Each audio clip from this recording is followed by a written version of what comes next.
Prezados amigos, bem-vindos a mais um vídeo do Cultura Adventista, um canal dedicado a temas bíblicos relevantes e interessantes. O vídeo de hoje é sobre uma suposta prática adotada no antigo dia da expiação, o Yom Kippur, a de que o sumo sacerdote entrava no lugar santíssimo com uma corda em torno da cintura.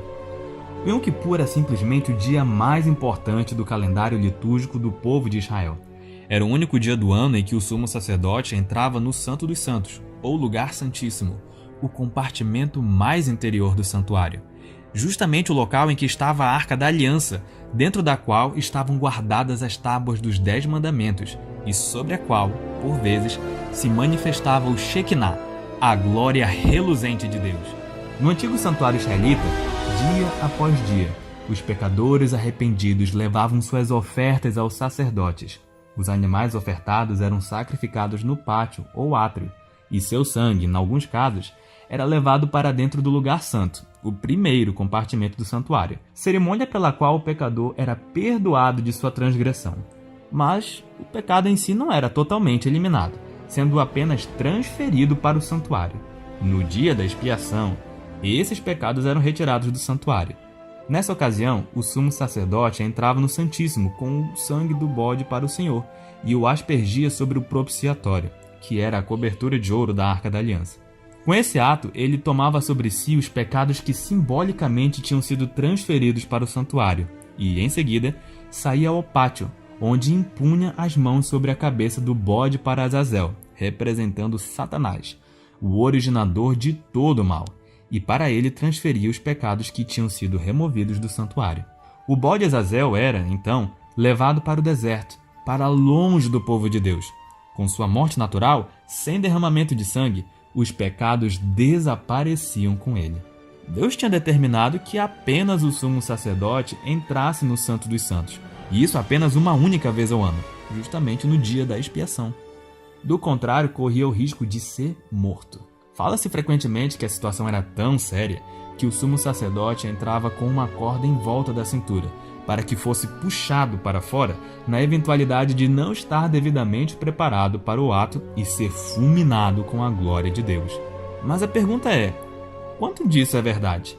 Será mesmo que o sumo sacerdote entrava com uma corda amarrada em alguma parte de seu corpo? Quem já leu a Bíblia de capa a capa sabe que essa informação não se encontra em suas páginas. Nenhum texto das Escrituras afirma que o sumo sacerdote entrasse no Santíssimo com uma corda em volta de qualquer parte do corpo. Também não há nada nesse sentido nos escritos de Ellen G. White, cuja pesquisa é atualmente franqueada a todos pelo site do White State. Outra fonte possível seriam os escritos de Flávio Josefo. Ele foi um sacerdote, historiador judeu do primeiro século e contemporâneo do Segundo Templo, destruído em 70 d.C. na revolta judaica contra os romanos. Josefo escreveu vários livros, sendo Antiguidades Judaicas e Guerra dos Judeus contra os Romanos os dois mais conhecidos. Ele dá vários detalhes sobre as cerimônias do Antigo Templo, mas não diz nada acerca de uma corda em volta de qualquer parte do corpo do sumo sacerdote ao entrar ele no Santo dos Santos. A informação também não se encontra nos escritos de Filo de Alexandria, judeu helenístico do primeiro século, autor de várias obras filosóficas e históricas, nas quais expôs sua visão platônica do judaísmo. A história da corda também não aparece no Talmud, quer na Mishnah, quer na Guemará, a principal fonte das tradições judaicas. Nada nesse sentido aparece também nos manuscritos do Mar Morto, descobertos no meio do século XX no deserto da Judéia. Mas, se a história da corda não é encontrada nessas fontes primárias, de onde então ela provém? A fonte da qual se extrai a ideia de que o sumo sacerdote entrava com uma corda amarrada em seu pé, não em sua cintura, é o Zohar. Mas o que é Zohar? É uma coleção de livros esotéricos judaicos, da Baixa Idade Média, o século XIII d.C., cujo objetivo é proporcionar ao leitor um conhecimento mais elevado e místico dos segredos da Tanar, Antigo Testamento, e da religião judaica. Ou seja, o Zohar é a principal obra do misticismo judaico.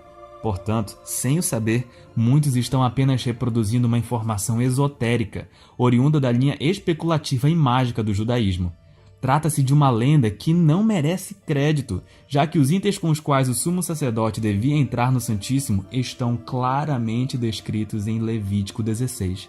Não há necessidade de se recorrer a lendas sem clara base bíblica ou histórica para se frisar a santidade de Deus e o cuidado que se deve ter com as coisas a ele referentes. A visão do capítulo 6 do profeta Isaías revela serafins, uma categoria de anjos, próximos ao trono de Deus. Eles são descritos como possuindo 6 asas, com 2 cobrem o rosto, com 2 cobrem os pés e com 2 voam.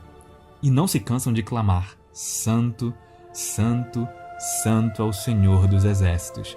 Deus é santo, e apenas seres santos poderão estar em sua presença.